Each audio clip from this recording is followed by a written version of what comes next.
Muy buenas tardes, bienvenidas y bienvenidos a la tertulia literaria del Centro de Recursos para el Aprendizaje y la Investigación.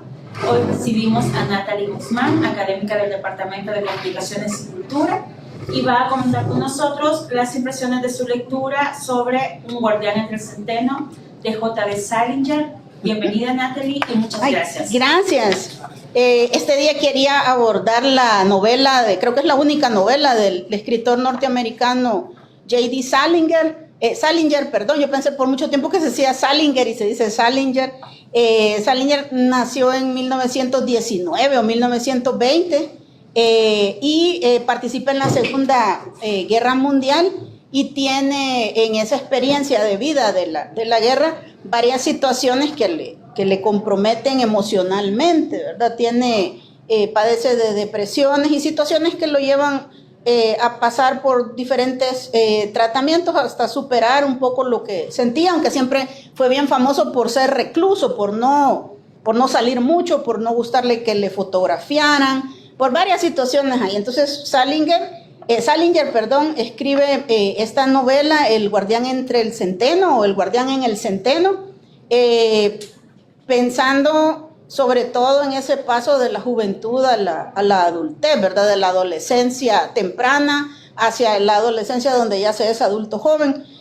Yo tengo un libro que me regalaron porque yo tenía el libro en español y lo leí y lo guardé. Pero después un primo me mandó así de regalo porque él sabía que me gustaba la novela. Esta edición es de 1964. Aquí en la portada tiene precio 75 centavos. Es una edición de bolsillo que en los años 60 los libros de bolsillo eran como andar un celular, ¿verdad? En la bolsa, ¿verdad? Entonces la gente los tiene, pero la edición original es de 1951, aunque esta portada roja es bien famosa, ¿verdad?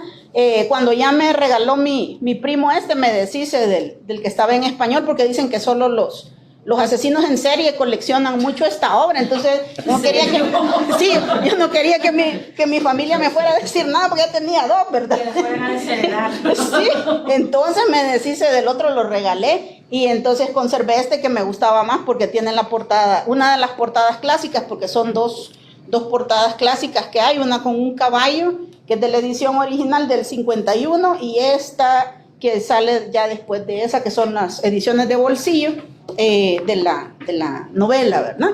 Bueno, estas son como cuestiones culturales importantes a tomar en cuenta, ¿verdad? Porque sí, en los años 60 y 70 la gente solía mucho comprar esos libros de bolsillo y hacer colecciones de ellos, leerlos, discutirlos, ¿verdad? Era otra dinámica, digamos, que hay que conocer siempre en estas épocas.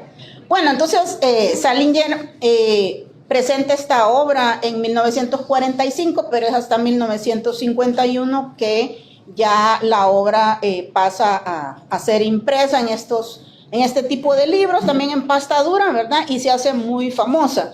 Es una novela que hay un estimado más o menos de que cada año se venden más o menos 1 millón de estos libros desde 1951 para acá, por lo que ya lleva decenas de millones de libros vendidos, porque sigue siendo importante no solo de estudiarlo a nivel de la literatura en general, sino también porque cuenta, digamos, una etapa de vida que es bastante importante para las personas y de las que muchas personas no hablan lo suficiente, ¿verdad? Ya en otra oportunidad que estuvimos aquí, vimos a una autora donde ella contaba un poco cómo había sido toda su niñez y su vida en el campo, ¿verdad? Y hablábamos de la importancia que tenía de documentar también nuestras experiencias, de que si cada persona pudiera hacer eso, tendríamos como más, a lo mejor, nivel de discusión de ciertos temas que muchas personas no se deciden hablar de ellos, ¿verdad?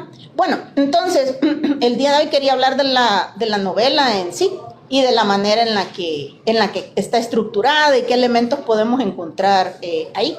No sé si podemos cerrar la puerta un poquitín, por favor. Gracias.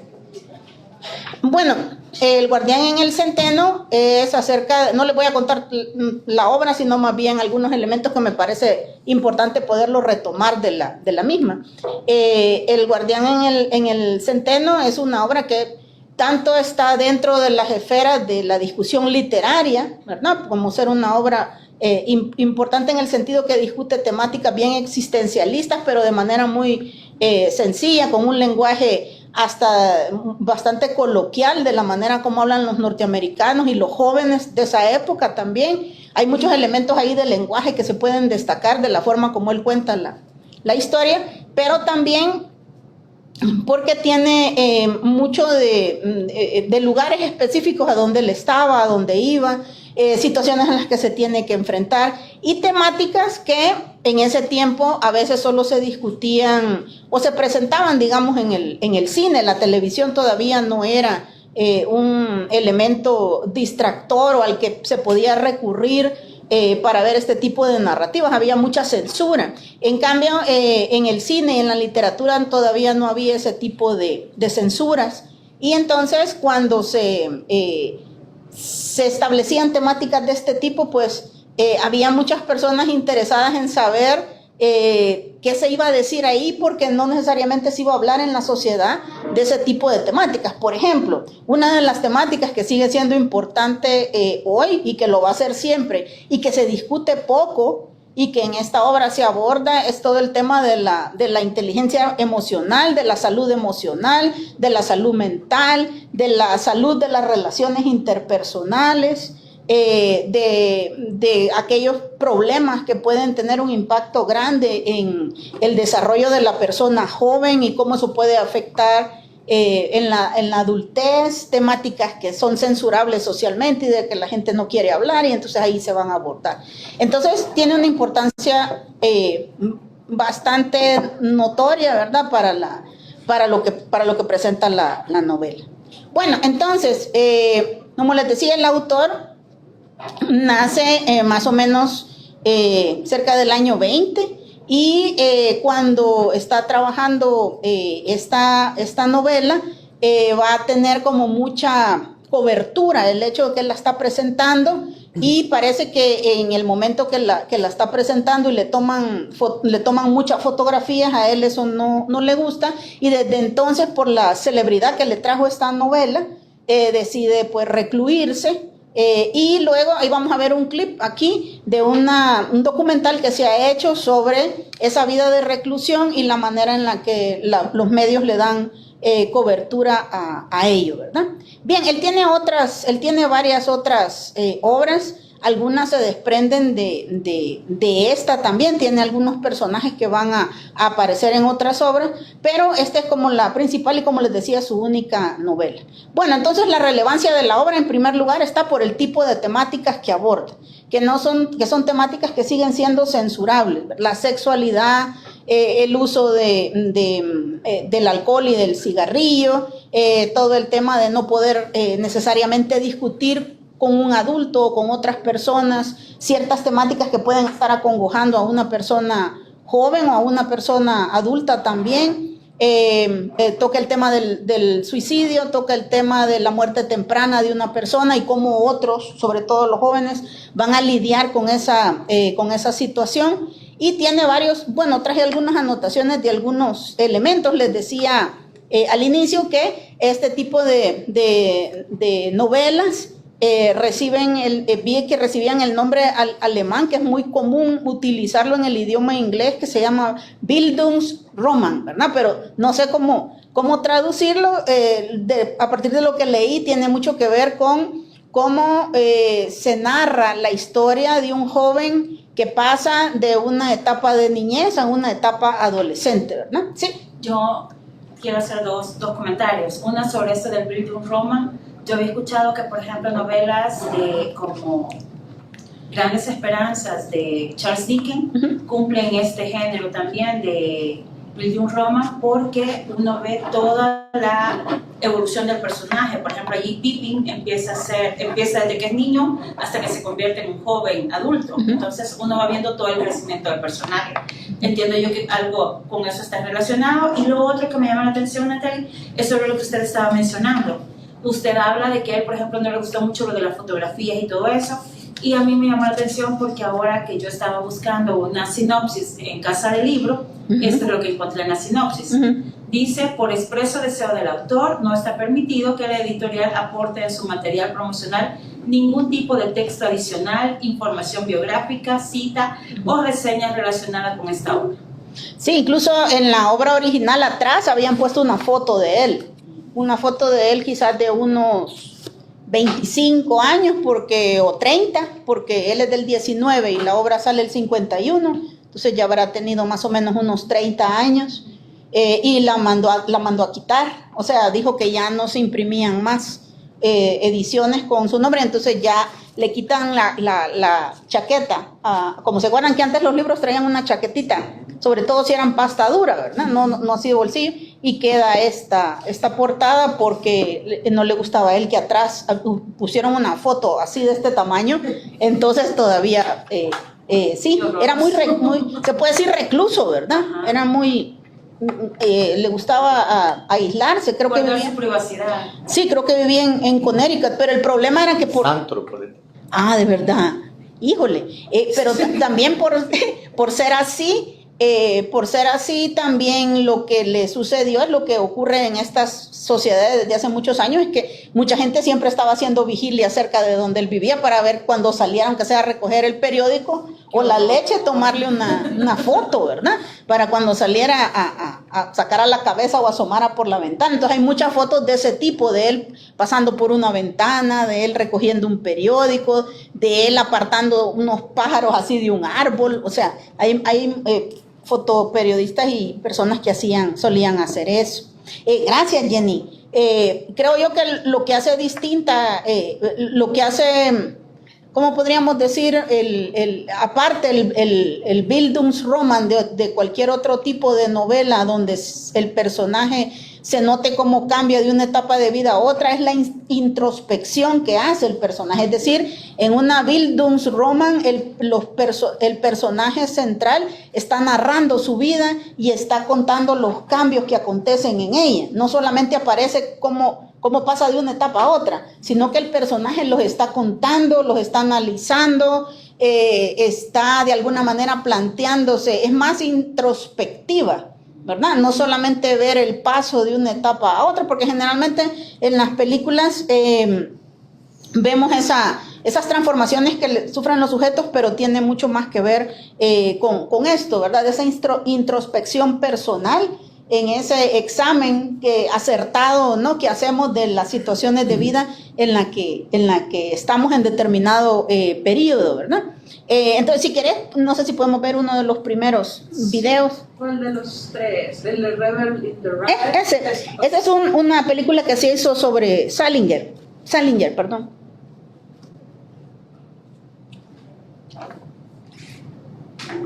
Jerry, squeeze my hand if you could hear me. All I know is how to be a partner.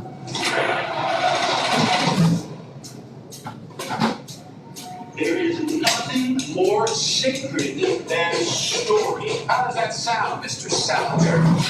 In the course of my fascinatingly dull life, I've always found fiction more truthful than reality. Write short stories. Haven't been published. You're not the first wise ass I've taught. Can't stand all these flits and phonies. So what do we do now? You're a writer. What do you think you do now? Write another story. And then another one after that. How is writing a real profession? And then another one after that. I don't know if I'm cut out for this. Maybe you're not. Are you going to devote your life to telling stories? There's no harm in dumbing it down once in a while. You're trying to be clever every page. It just doesn't feel real. What makes you think you have anything to say to people? You enrapture people. Move. I just want my writing to be truthful. To the best student I've ever had, stay alive. Working milk doesn't always get him pain. Sometimes he goes to hell. You gonna stick out these dry spells? I think Holden Caulfield is a no. No, I couldn't write a whole novel. Holden Caulfield deserves an entire book. I don't think he has no problems. I just don't buy Holden. Is Holden supposed to be crazy? They don't want to publish it. I went to war with these guys over this. War? Were you into war with these guys? I saw them all get killed. I should be dead too. I shouldn't be here. Kids like this book were with me when I saw no bitches and only did. I don't think I'd be alive if it wasn't for this book.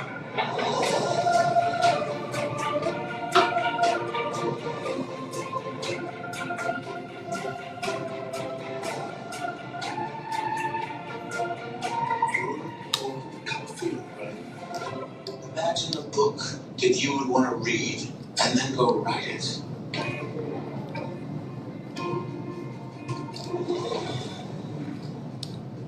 Bueno, esta película que se hace sobre la vida de Salinger plantea la suposición de que él escribe esta obra basada en su propia experiencia de juventud y utiliza en el lenguaje, lástima que no pudimos poner los subtítulos, pero ahí los ponemos en la otra si tiene, porque no verifiqué si tenía subtítulos.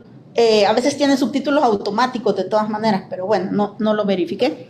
Pero utiliza algunas palabras que utiliza en la obra, por ejemplo, gente falsa. No sé cómo está traducido en español, en inglés él dice phonies, es decir, personas falsas, gente que... Pero lo usa de una manera muy coloquial y muy juvenil, ¿verdad? Como lo haría casi un niño. Personas que posan ser una cosa, pero en el fondo son otras, que es una de las críticas que en el libro el personaje, que es el que está contando su vida, le hace a los adultos. Él dice que la gente adulta es falsa y que los niños, por ser inocentes, son más verdaderos y más genuinos que una persona adulta, porque él habla de que las personas adultas ya tienen demasiadas situaciones que quieren tapar o que quieren cubrir y que no se presentan tal cual son, sino que se presentan de una manera falseada o falsa, ¿no? Entonces oí que en la narrativa menciona, él dice eso algo, y al final, si se fijan, le dicen que por qué, que si él es el protagonista de esa obra, ¿verdad? Que si él es Holden. Ese es otro punto importante de la obra. El personaje central se llama Holden Caulfield. Holden se puede tomar en varios sentidos, ¿verdad? Ese nombre. Holden también puede significar que está detenido, que está, ¿cómo podríamos decir? Comprimido, que no se termina de soltar a la vida, ¿verdad? Que está... bueno, ya me entienden, ya no voy a buscar más elementos de ese tipo, pero ¿por qué? Porque él se opone a crecer, es decir, él está como, tiene varios elementos opuestos en su vida. Quiere comportarse como adulto cuando es muy joven, pero al mismo tiempo está criticando a los adultos, es decir, él quiere tomar, quiere fumar, quiere andar solo en la calle, no quiere estar institucionalizado interno estudiando, él quiere andar en la jugada, ¿verdad? Quiere conocer, quiere andar con mujeres mayores que él, quiere experimentar la vida, etcétera, pero al mismo tiempo está diciendo que la gente adulta es demasiado complicada, demasiado falsa, y entonces vemos ahí que hay varias contradicciones que son perfectamente, no quiero decir normales, sino más bien frecuentes, ¿verdad? En las personas. No toda la gente es de una sola pieza, no en términos éticos, sino más bien no tiene una sola faceta para su vida, ¿verdad? Entonces, él también tiene ese tipo de elementos. Por eso a él le gusta hablar acerca de que el personaje, de que las cosas no cambian, porque cuando las cosas cambian y se transforman, pierden el sentido que tienen más puro y original, pero eso solo hace referencia al temor que él tiene de pasar al nivel de la adultez. Él no quiere pasar a esa etapa de su vida de una manera en que pudiera resultar traumática para él, porque él ya tiene el trauma de la pérdida de su hermano, creo que era un poquito mayor que él, no me acuerdo ahorita, pero él pierde a su hermano y esa pérdida para él es bastante significativa en términos de que no se atreve a terminar de salir de esa etapa de su vida, de la niñez, quiero decir, de la adolescencia temprana a la adolescencia tardía, si se puede decir así.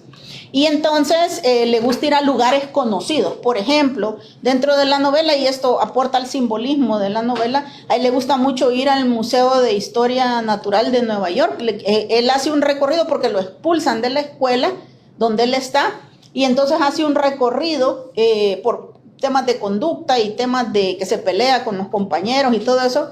Y él hace un recorrido, antes de irse para la casa a dar la noticia, hace un recorrido por toda la ciudad de Nueva York para vivir como que si fuera adulto. Se va a un hotel y ahí hace un motel de mala muerte, ¿verdad? Y se va a hacer su recorrido y va al Museo de Historia Natural porque se le ocurre a él que ese es el lugar donde nada puede cambiar, porque que es más antiguo que la historia natural, ¿verdad?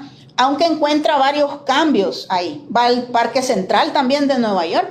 El Parque Central de Nueva York está en dos lados, en el lado este y en el lado oeste. El lado oeste es el que él visita porque enfrente está el Museo de Historia Natural. Del lado oeste, el lado oeste del Parque Central de Nueva York, como saben, es un parque del tamaño de San Salvador, ¿verdad? Y atraviesa casi toda la ciudad de Manhattan. Y cuando él, es el lado de Nueva York que aparece en las películas de Woody Allen, por eso les traje también una muestra de una película de Woody Allen donde pasa por todos esos lugares. Me imagino que Woody Allen también la toma de referencia esta obra para su libro, aunque no es lo mismo, ¿verdad? Porque es acerca de un joven que está recorriendo la ciudad porque no tiene a dónde ir, está esperando a una persona y hace ese recorrido. Ahí van a ver algunos, la traje también para que vean un poco los lugares que se van a comentar en el libro. Eso le da cierto realismo a la novela, ¿verdad? Algunas personas hablan de que es realista también en el sentido que habla con un lenguaje coloquial, como decía, y porque hace esos recorridos en la ciudad de Nueva York, donde está tratando de encontrar aquellos sitios que son bien conocidos para él, que le dan certeza a él, y donde le permite encontrarse con sí mismo de acuerdo a los recuerdos que él mantiene toda su adolescencia.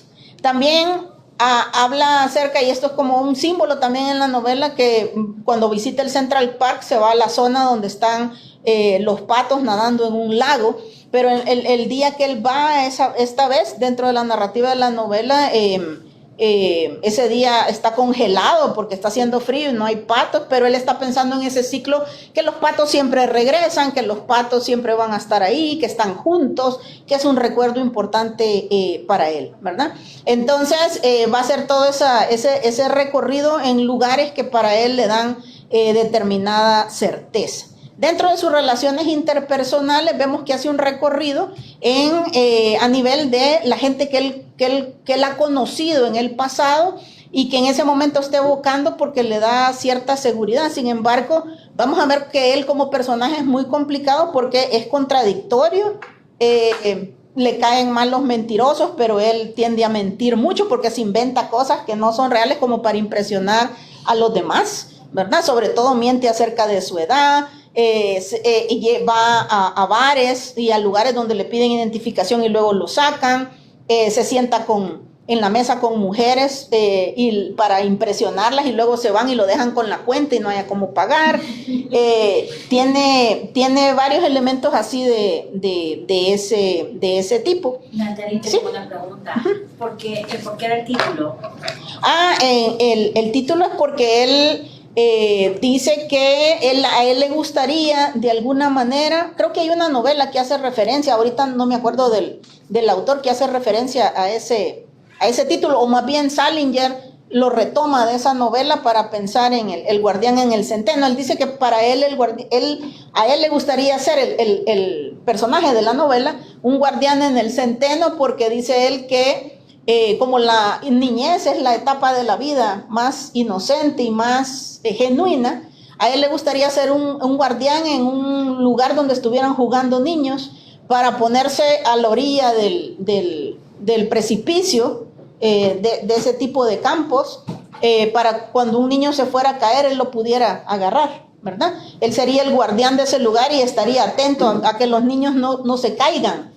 Pero dentro de la novela eso representa una contradicción porque el caerse también simbólicamente significa pasar de la niñez hacia la adolescencia, hacia una transición de vida, y mientras que el personaje central, que es también el narrador de la novela, habla de que a él le gustaría poder ayudar a los niños a que no se cayeran en ese precipicio, también estamos diciendo que es una caída inevitable porque es el paso de la niñez a la adolescencia. Entonces él le cuenta a su hermana y a otros amigos, porque él tiene una hermana menor, a la que visita de escondidas en la casa de él, porque no quiere que los papás se den cuenta que él anda vagando, no quiere que se dé cuenta que lo han expulsado. Entonces, mientras se dan cuenta, él da esas vueltas y platica con la hermana y le cuenta, creo que a ella es a la que le cuenta que a él lo que le gustaría hacer es un guardián en el centeno para poder agarrar a los niños antes que se vayan a caer y pasen, para que mejor se queden en esa etapa de vida y no pasen a sufrir todo lo que se sufre, según él,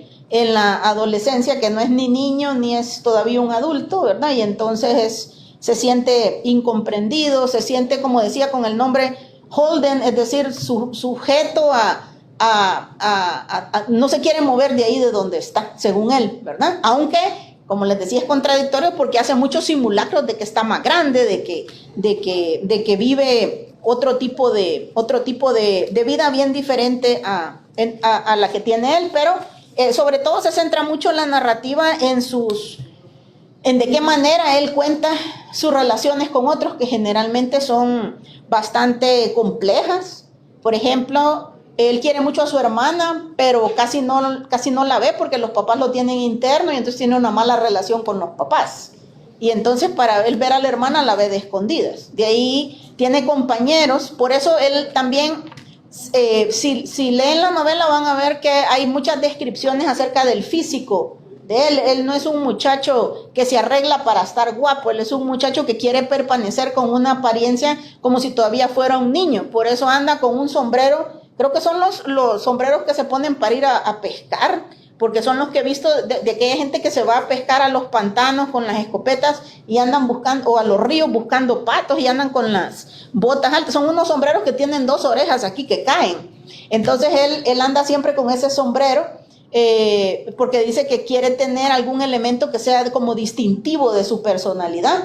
Pero el problema es que a veces cuando ve a una mujer o ve a otro más guapo que él, se esconde las orejas porque se ve muy de niño andar con las 2 cositas aquí tapándole los oídos.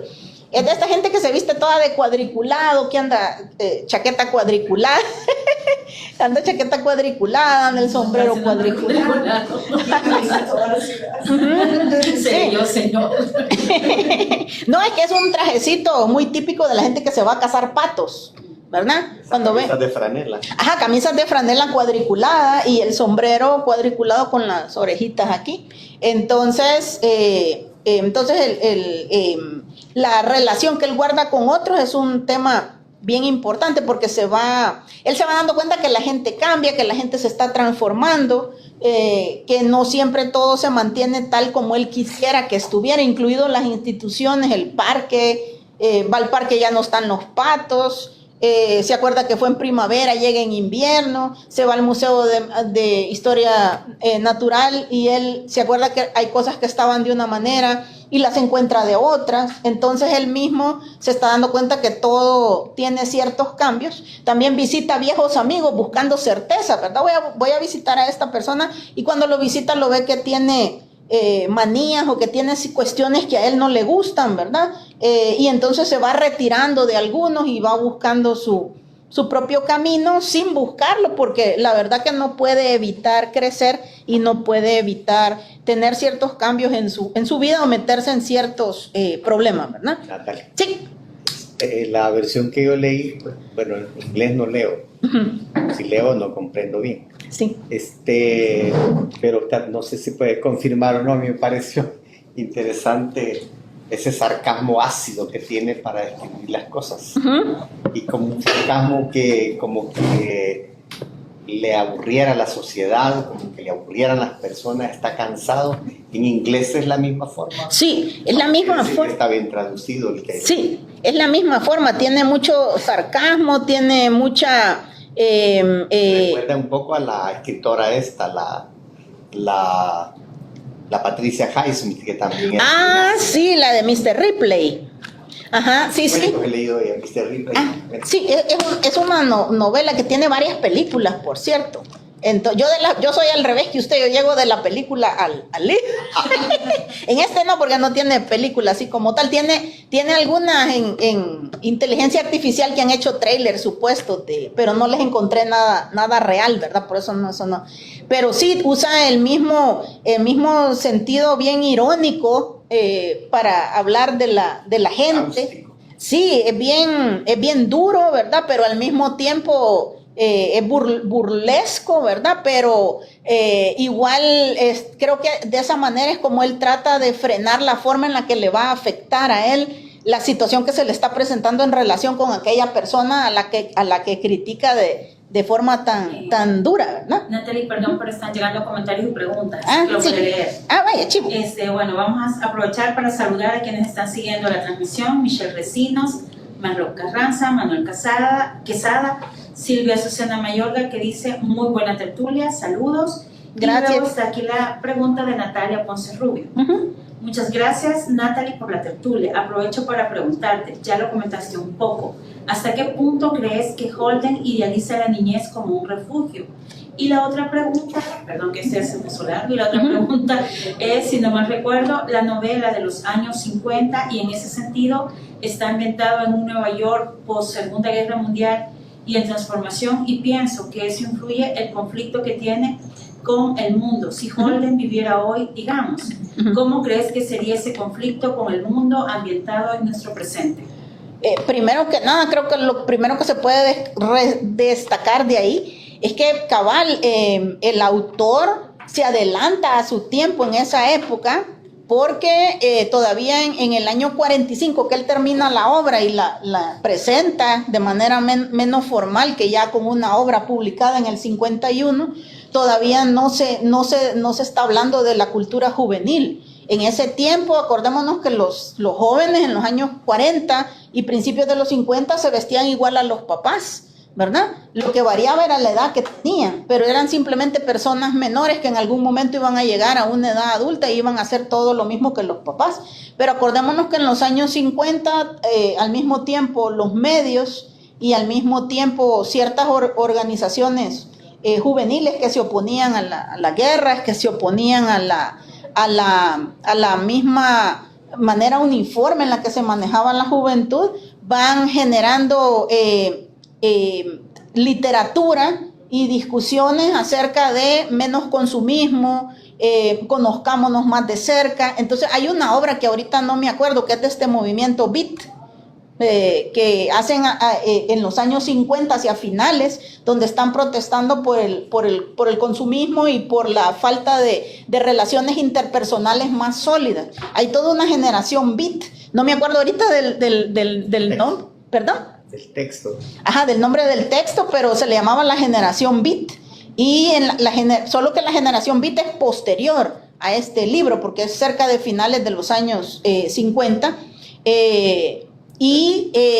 Aquí ya en esta obra, a pesar de que es de principios de los 50, sí se discute ya el tema de la adolescencia y del joven, y que los jóvenes son muy distintos a los adultos y cómo posiblemente un joven está transicionando y está viendo ese mundo. Más adelante el cine y la industria musical se van a apropiar de la idea de la juventud asociadas a estos sentimientos de desesperación, de transición, y se va a crear todo lo que es la industria musical del rock and roll y de Elvis Presley como la figura central, y a partir de ahí la industria cultural y la industria del mercado van a empezar a vender toda una serie de objetos, ropas, vehículos que se van a asociar directamente con la juventud. Y se va a promover muchísimo esto de la comida rápida, las motocicletas, los automóviles, los blue jeans, los zapatos de un tipo, sí. No, para contextualizar, ya para esa época ha salido Las uvas de la ira, que después será en el 50 y tantos películas. Y también ha salido ya en el 50 también Rebelde sin causa. Ah, sí, sí. Que también se va a hacer un texto, aunque no era novela, y dice uno, ya hay todo ese conjunto de cosas que aparecen en la postal. Sí. Y no sé si todavía en esta época influye el macartismo, porque estamos en los 50, en el que hay que ser cuidadosos. Hay mucha censura. Por eso es que este tipo de libros alcanzan a entrar en lo que es una gran controversialidad, si debería de verdad leer este libro un adolescente, o mejor que solo está prohibido y que lo lean solo adultos, porque acordémonos que en lo que señala usted del macartismo hay una gran censura para todo. en las películas, necesitan pasar por un proceso para ser aceptadas, para ser exhibidas. Ahí es donde se pone eso de las edades en las películas, ¿verdad? Pero al mismo tiempo, como se está tratando de proyectar a los Estados Unidos como una nación joven, una nación transformadora, cambiante, están creciendo estas industrias post Segunda Guerra Mundial, que son las industrias de la comida rápida, sobre todo de la moda y todo eso. Entonces, existe esa particularidad en la que en un determinado momento de la historia se conjugan varios elementos que van señalando ciertos tipos de transformaciones, pero como siempre viene el mercado y se apropia de esas transformaciones para asociar la juventud con ciertos tipos de consumos y de consumos estéticos, ¿verdad? Como es la música del rock y la asociación del joven con la rebeldía y con el problema de cómo las instituciones tienen que proteger al joven porque la familia no alcanza a hacerlo, como es el caso de Rebelde sin Causa, que es del 54, ¿verdad? Ajá, que es una de las películas que vamos a ver que es fundante, porque de esa película luego todas las otras películas que se hagan sobre jóvenes tratan los mismos temas. ¿Perdón? No, estoy con la venta. El joven que está solo, que no tiene mucha atención de los papás, cómo se mete en problemas, el que se pone a correr automóviles de alta velocidad. La creación de pandillas. Ajá. ¿Cómo se llama la película esa? Amor sin barreras, West Side Story. Ese es del 61. Entonces se empiezan a culpar al joven ya desde el 49 había películas. Hay una película de John Huston, creo que se llamaba él. No, John Derek.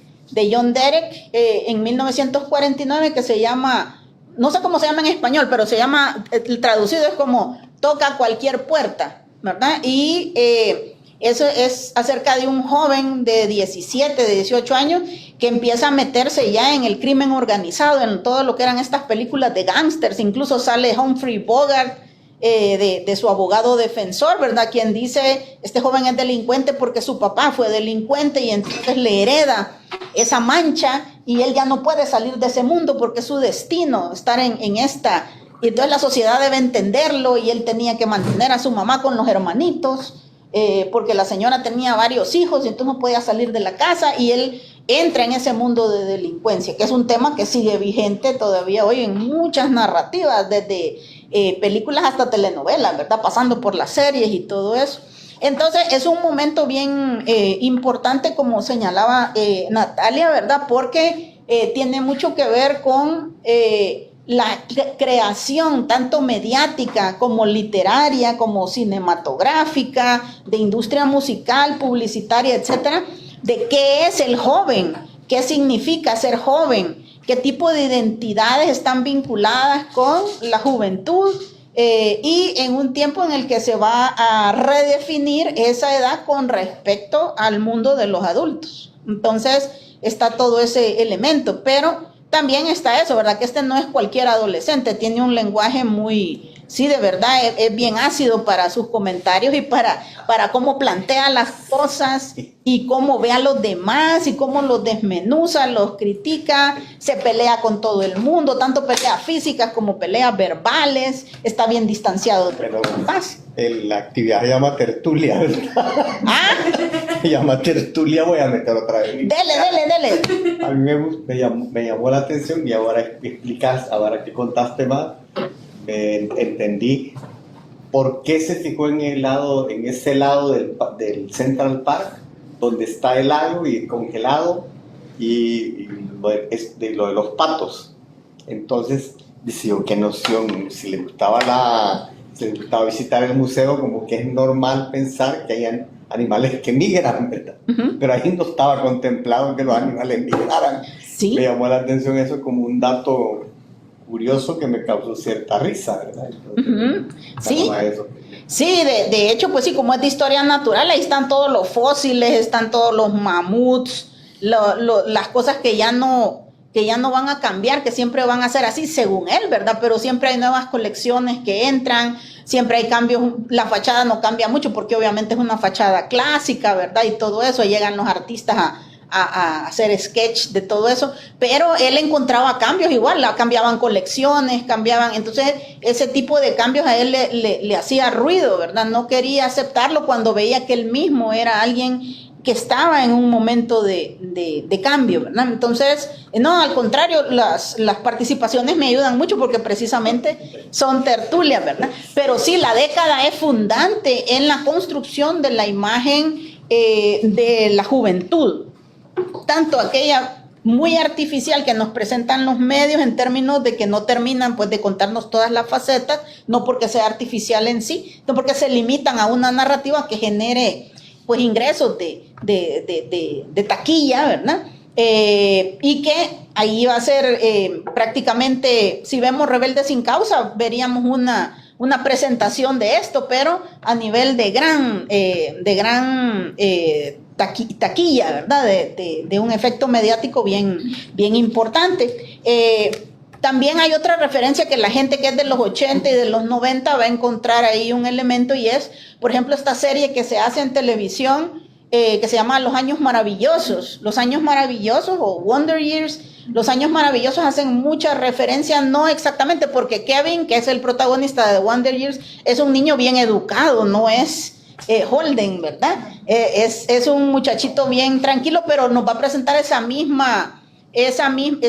no por eso es un niño dormido o pasivo, ¿verdad? Es un joven muy creativo, dinámico, vivaz, pero no va a tener esa acidez que tiene, pues también es para la televisión, y por ende en la televisión hay otro nivel de censura, o por lo menos lo había en las finales de los 80, y entonces con esa serie pueden encontrar un poquito de ello. Teníamos otro, si querés pasamos el otro. Sí, y antes de eso quiero hacer un comentario. Lo que pasa es que nos preguntan si tenemos el libro en el CRAI, y si lo tenemos, y allí he compartido el enlace para que puedan ver la clasificación.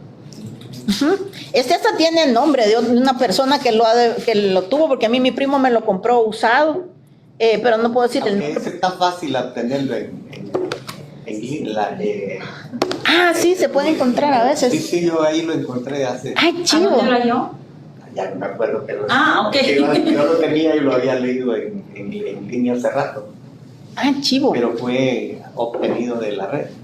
Ponemos Salinger, Official Trailer, o el otro. Sí, ese. A Rainy Day, dice el otro. No, el primero que está. Sí. Ok, está bien. Y mira si se puede, ¿verdad? Si tiene subtítulos. Este creo que es acerca de alguien que le quiere hacer un reportaje a él. Sí, tiene, pero en inglés. Bueno. He doesn't like to be photographed, but we do know he picks up his mail in Windsor, Vermont. So I wait. And his Jeep pulls up, and he gets out, he goes into the post office quickly. As he came back, I got it. I cut Salinger. Este es Salinger. Sí, no sé qué más. Oh. 1951 was for revolution. They had not done a voice like that. When you're a kid and you read Catcher in the Rye, you're just like, oh my God, somebody gets it. I remember that being the first book you take with you. It is a phenomenon. How many millions and millions? Sí, ahí están mencionando por qué se pudo haber convertido en un fenómeno, y tiene mucho que ver con que si un joven lo lee, se puede llegar a identificar y ver temas de los que no se están hablando en su día a día, y que los encuentre en el libro. Vamos a repetir porque Ok. It's 1979. I got assignment from Newsweek magazine. Photographed this author. He doesn't like to be photographed, but we do know he picks up his mail in Windsor, Vermont. So I waited. And then his Jeep pulls up. And he gets out. He goes into the post office really quickly. And as he came back, now Un pequeño lente. I got it. I cut Salinger. The publication of Catcher in the Rye in 1951 was a revolution. They had not done a voice like that. When you're a kid and you read Catcher in the Rye, you're just like, oh my God, somebody gets it. I remember that being the first book you take with you. It is a phenomenon. How many millions and millions came to that book? The great mystery is why it stopped. It was an actual story, a shooting star. At the height of that success, he disappears. He became the Howard Hughes of his day. Mystery. We all like mystery. The Second World War created J.D. J.D. Salinger. There was a lot of mystery about what he did in the army. Nos están pidiendo That's much que better. pongamos los enlaces. Salinger suffered a nervous breakdown. He's got this concrete bunker where he lives. He has a very fanatical readership. If one person used something I had written as their justification for killing somebody, I'd say, God, people are crazy. That was literally living inside of J.D. Salinger's A Catch and Ride. But if 3 people used something I had written as justification, I would be very, very troubled by it. He wanted nothing to come between him and his characters. They were real to him. He moved them about the stage like God. You cannot dismiss the issues of his private life. People heard him, people he trusted. He said, "You have ruined my life." I saw 2 manuscripts. What's in that vault? If someone cracks that code, and it's going to be the story of the century. Writing a book is a horrible, exhausting struggle. One would never undertake such a thing if one were not driven by some demon. And he had demons. Desafortunadamente, como ven, es un tráiler bastante sensacionalista de la vida de Salinger.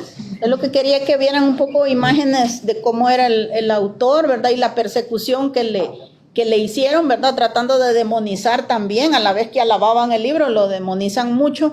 El asesino de John Lennon, ¿verdad?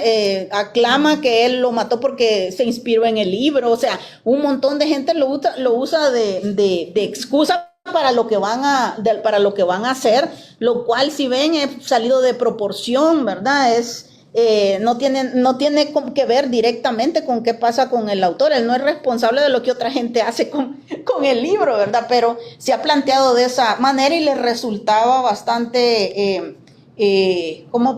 había mucho morbo en torno a que él no quería que le tomaran fotos, y hay mucha gente que no le gusta que le tomen fotos, no le gusta que lo exhiban, que lo pongan ahí por todos lados, y eso que estábamos hablando de otra era, ¿verdad? No, ahora pues eso pasa con frecuencia, pero no por eso se normaliza el deseo de una persona de no querer salir, ¿verdad? En una foto tiene derecho si no quiere salir, ¿verdad? Pero bueno, y el otro, sí, dale. Sí, no, el autor del perfume, Patrick Süskind, es muy parecido en esa, como ser ermitaño que no quiere dar entrevistas. No sabía. Ajá. Él no tiene tampoco muchos libros, pero la novela El perfume es como la más conocida, y tiene varios cuentos muy buenos. Sí, de hecho hay muchas situaciones en las que también a lo mejor conocemos personas que nos dicen, ay, no, yo no quiero salir en esa foto, o no, pero está bien, ¿verdad? Sí, son derechos que debemos respetar, así como a unos les gusta mucho salir y está bueno, nadie les puede decir, no, ya no te tomé fotos. Otros que no quieren, pues no les pueden decir, ¿y por qué? ¿Verdad? Sino que hay que dejar que la gente haga lo que le parezca como más sano para ellos mismos, ¿verdad? Eso es bien importante, no forzar, pero sí podremos encontrar, como tú decís, otros autores que a lo mejor tengan eso, pero si ves, de él se trata con mucho morbo cuando hay mucha otra gente que posiblemente también no quiera ser demasiado público. Y están los que cobran. Sí. Les tomen fotos. Eso me gustaría. Sí. Los escritores, no. Sí. La Isabel Allende tiene sus parámetros de ¿En serio? por lo que va a cobrar, sí. Híjole. Increíble, ¿verdad? Porque vendiendo tantos libros y todavía cobrar por las fotos. Tiene sus parámetros. Me imagino que lo hacen para que otros no lucren con sus imágenes, ¿sí? Bueno, en la narrativa estaban diciendo, decían, como ustedes aclararon que es muy sensacionalista, pero sin embargo estaban como mencionando que la Segunda Guerra Mundial había influenciado, porque es la época, ¿verdad? Es que él peleó en la Segunda Guerra Mundial, el autor, y el libro está escrito después de la Segunda Guerra Mundial. Ok, pero ellos están como afirmando que eso es lo que lo marcó o influenció en él. No Entonces, sé. Mi pregunta era, porque realmente traía esta inquietud de preguntarle hace ratito, ¿verdad? Que es lo que sí había marcado en él para que tuviera ese rechazo en cierto modo, ¿verdad? Hacia lo justo. No sé, fíjense, porque yo lo que he estudiado es la obra, pero la vida de él no la he estudiado yo. Entonces no le sabría decir por qué no le gustaba que le tomaran fotografías. Me imagino que si estuvo en la Segunda Guerra Mundial y si estuvo hospitalizado y en tratamientos, después de haber participado en una guerra, tenía ciertas situaciones emocionales con las que él tenía que lidiar, que pues, porque yo pienso que es tan válido no querer salir en una foto como querer salir. Entonces no le veo yo que fuera tan grave. Ahora, sus padecimientos emocionales no los conozco bien porque no he estudiado al autor. Obviamente sí influyó en él la Segunda Guerra Mundial y los cambios por los que pasa el mundo en esa época, pero no les sabría decir en qué nivel porque no he leído biografías del autor. ¿Sí? Sí, yo quería compartir por qué vine. Díganos, que a mí me alegra mucho que esté aquí, pero díganos. Aparte de la ponente, digamos. Gracias.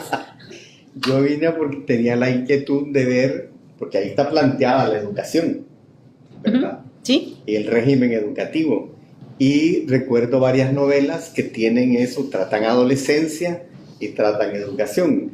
El texto de James Joyce, El retrato de un artista adolescente, una educación católica rígida y jesuita. El texto de Hermann Hesse, Bajo las ruedas, una educación evangélica, rígida. Y entonces, ¿cómo termina ese tipo de adolescente? Y después lo de La ciudad y los perros en la escuela militar y cómo se conforma. Y bueno, decía, y a ver qué pasará con, a ver qué nos pueden decir acerca del aspecto educativo en el texto de Salinger, que es otra cosa que he aprendido hoy. Sí, Salinger, yo también, Salinger. De Salinger, eso por una parte. Y luego lo otro que me llamaba la atención es que este tipo de instituciones educativas, porque si uno ve la del retrato del artista adolescente, quedan como reflejadas en la sociedad de los poetas muertos, ¿verdad? Y seguro ahí queda como reflejado cómo era ese tipo de contexto que sobrepasa la humanidad o el humanismo por privilegiar el academicismo, ¿verdad? Entonces, nada más ese era. Sí, de hecho la sociedad de los poetas muertos tiene mucha relación también con esta narrativa. Hay una cosita más que se me olvida, que respecto al tipo de narrativa, ¿cómo es que le llamaba? Bildungsroman. Bildungsroman. Dice uno, quizás forma parte de esta época, que son escritores cercanos a las guerras. Porque si uno ve los primeros textos de Hemingway, por quien doblan las campanas, uno puede pensar que es autobiográfica. Si uno lee el otro texto, Adiós a las armas, igualmente es un texto biográfico. Si uno lee las nieves del Kilimanjaro, igual. Y ya no digamos París era una fiesta, o fiesta también, que es sobre los toros en España, y París era una fiesta es la recreación de toda esa generación que se reunían en torno al café. De Flora. De Flora. De París, dice uno. Sí. ¿Qué tiene que ser autobiográfico? Entonces, así están. Es que es el momento que les toca vivir, e incluso predicen muchas cosas del futuro, como en qué tipo de sobre todo las distopías que se hacen después de la Primera Guerra Mundial y después de la Segunda, ¿verdad? Esta es la de Aldous Huxley, se dice, Aldous. Huxley. Ajá, no sé cómo se la distopía de Huxley, por ejemplo. De un mundo feliz. Ajá, sí, van a abordar muchas temáticas que ahora nos parecen como que en esa época tuvieron mucha visión a futuro, ¿verdad? Pero es precisamente porque son personas como muy documentadas, muy sensibles, tienen mucho detalle en su narrativa, les ha tocado vivir momentos bien difíciles, económicos, políticos, históricos, sociales, y tienen esa gran capacidad de expresar, ¿verdad? Si leemos Un mundo feliz, por ejemplo, vamos a ver muchas cosas que de hecho han ocurrido, ¿verdad? De manera muy simbólica, pero ocurren, ¿verdad? Y que nos llevan a ese momento de hace muchísimos años, hace casi 80 años que se escriben esas novelas. Entonces, en el caso de Salinger tenía esa sensibilidad para empezar a discutir problemas de la juventud en un momento donde todavía no se le estaba dando la relevancia que se merecía, ¿verdad? Y podemos ver también que hay temáticas de las que todavía no se habla y que en esa época entonces era todavía más controversial hablarlas. Por ejemplo, la sexualidad el tema del suicidio, lo que decíamos al inicio, ¿verdad? Todas estas temáticas que son humanas, pero que son tachadas de controversiales y son censuradas a veces y no se discute de ese tema, pero no tuve que haber mencionado la palabra que dije porque no sé si les van a quitar el video por eso, ¿verdad? Porque no se pueden decir esas palabras en YouTube. Entonces, pero... Ay, cierto. Ajá. Ahí me ponen algo para que no se oiga. La vamos a mutear. Sí, pero sí tiene esa capacidad. Entonces, no sé si querían añadir algo más. Bueno, sí, dale. O sea, sí, me gustó mucho un comentario del ayer, del segundo video, de que cuando lo leí, alguien lo entiende. Es como que creo que el libro tiene como factores que le dan la popularidad. Sí. Primero porque es muy primera persona. Sí. O sea que ahora, como leer un libro en primera persona es como que me identifico bien fácil, porque es como que está leyendo la mente de alguien y que representa mucho la crisis de la adolescencia, esas contradicciones. Sí. Ahorita estoy leyendo un libro de Guillermo Carvajal, que es como del psicoanálisis, que es como la aventura de la transformación. Entonces sí habla de eso, como hay una desvalorización del adulto, pero a la vez como que yo voy a hacer eso. Entonces como que uno tiene muchas contradicciones dentro. Entonces quizás ese libro me plantea muy bien. Chivo. Es como cabal, sentirse identificado. Sí, cuando nadie más está hablando necesariamente del tema, y esas contradicciones creo que vienen también de que la misma sociedad estereotipa mucho a las personas, y entonces muchas personas o muchos jóvenes que todavía no han hablado de su crecimiento porque se ve como algo biológico y normal crecer, cuando es también una etapa que habría que hablar más de ella, discutirla, incluso de tu edad, que sos ya un adulto, pero sos joven, ¿verdad? O de cualquier edad, de 50, 60, 70. Ajá, como en la vida, 80, no quiero decir que ese sea el final. Jóvenes de corazón. De todas las edades, habría que discutir todas las etapas, ¿verdad? Y como es un libro que lo aborda, creo que por eso uno de los actores que entrevistan en el documental dice, se identifica plenamente porque quizás no ha oído hablar de esos temas por otro lado y entonces las viene a encontrar en un libro, como le pasa incluso a mucha gente que en películas se viene a dar cuenta de cosas de las que no ha hablado en su propio círculo, ¿verdad? Encuentra palabras para nombrar las cosas. Sí, esa es otra cuestión, que el lenguaje debería servirnos no solo para hablar, sino para ser capaces de nombrar todas estas cosas. Y cuántas veces no hemos oído, es que no sé cómo explicártelo en palabras, ¿verdad? Porque la gente no encuentra las palabras, pero creo que no es porque no haya palabras, sino porque no se discute con frecuencia determinados temas de los que sí se debería hablar. Entonces, yo les agradezco mucho porque es bien importante continuar discutiendo obras, y aunque no alcanzamos a cubrir todo el análisis que se puede hacer de la misma, por lo menos a entrar a ver qué otras obras nos interesaría leer o qué temáticas está discutiendo, porque es un libro fundante en la literatura, ¿verdad?, norteamericana, y sobre todo el tipo de temáticas de la juventud que discute también, y de la misma sociedad de los adultos. Bueno, muchas gracias. No, gracias a ti. Gracias a Chivo. usted, Natalia. Gracias. ¿Y de qué va a ser el próximo? Pues sí, antes de irnos tenemos que saber para qué invitamos al próximo jueves, y vamos a tener una tertulia poética. Esta tertulia va a ser parte del Festival Internacional de Poesía del Gran San Salvador, Azul Indefenso. Leerán su poesía Óscar Amaya Armijo de Honduras, Eva Ortiz, Javier Fuentes Vargas, Alfonso Fajardo, Roger Guzmán, Silvia Matos y Rainier Alfaro. El próximo jueves a la 1:30 de la tarde están invitadas e invitados. Gracias. Muchas gracias. Muy bien. Chivo. Gracias por venir. Gracias. Gracias, Gracias, Aníbal. También.